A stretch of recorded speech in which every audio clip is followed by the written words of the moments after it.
जय हिंद जय भारत। स्वागत है आप सबका एक बेहतरीन शानदार शॉर्ट ट्रिक। खान सर भी अपनी क्लास में इसको पढ़ाते हैं, तो वहीं से मैंने कॉपी करके आपके लिए अलग से निकालकर आपको बताने वाला। जी हाँ, है क्या?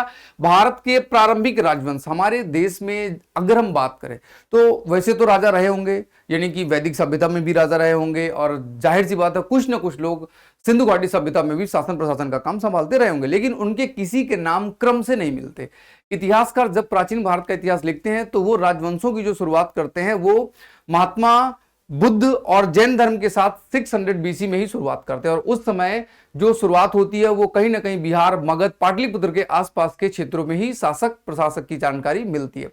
तो हमें वहीं के राजवंशों के बारे में याद रखना है कि कौन सा क्रम आया। अक्सर सभी एग्जाम में क्वेश्चन पूछा जाता है कि पहला राजवंश कौन सा था, दूसरा राजवंश कौन सा था। इवन ये भी पूछ लिया जाता है कि सातवाहन वंश के अंतिम राजा का नाम क्या था, या पूछ लिया जाता है मौर्य वंश के अंतिम राजा का नाम क्या था। वो सारी बातें आज के इस छोटे से वीडियो में 3 मिनट के चैलेंज में मैं आपके साथ पूरा करने वाला हूं। तो चलिए शुरुआत करते हैं। भारत के प्रारंभिक राजवंश जो कि बिल्कुल बेसिक है। पहला क्या है? हर्यक वंश, शिशुनाग वंश, नंद वंश। ये तो सबको पता है।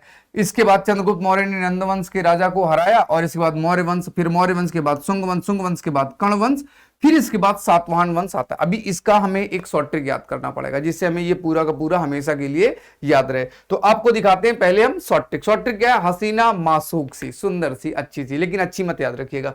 हसीना मासूक सी। हा से हर्यक वंश, सी से शिशुनाग वंश, ना से नंद वंश, मा से मौर्य वंश, सु से शुंग वंश, का से कर्ण वंश, और सी से सातवाहन वंश। अब अगली चीज ये आती है कि हम क्या करें। अब अगली चीज ये आती है कि हम फटाफट इनके पहले राजा और आखिरी राजा का नाम भी याद कर लेते हो। चलिए वो भी मैं आपको बता देता हूं बिना समय गवाए हुए। हर्यक वंश के पहले राजा का नाम है बिंबसार, अंतिम राजा का नाम है नागशक। ये थोड़ा सा अजीब नाम है बट है नागदशक।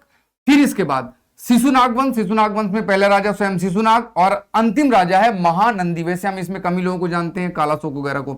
नंद वंश में महापद्मनंद, इसके बाद धनानंद, जिसको पराजित करके मौर्य वंश की स्थापना होती है। मौर्य वंश का पहला राजा चंद्रगुप्त मौर्य, अंतिम राजा बृहदत्त। शुंग वंश का पहला राजा पुष्यमित्र शुंग, इसका पुत्र फिर अग्निमित्र, और लेकिन अंतिम राजा रहता उसका नाम है देवभूति। कर्ण वंश का पहला राजा वासुदेव कण्व, और इस वंश का अंतिम राजा सुशर्मन, जिसकी हत्या करके सिमुक ने सातवाहन वंश की स्थापना की। हालांकि सातवाहन वंश की अंतिम जो राजा उनका नाम है पुलुमावी चतुर्थ। 4 नंबर ये आपको याद रखना है। मिलते हैं एक नए अच्छे से शानदार वीडियो के साथ। तब तक के लिए मुझे दीजिएगा इजाजत। वीडियो पसंद आया है तो जरूर कमेंट करके जाएं। बहुत बहुत धन्यवाद।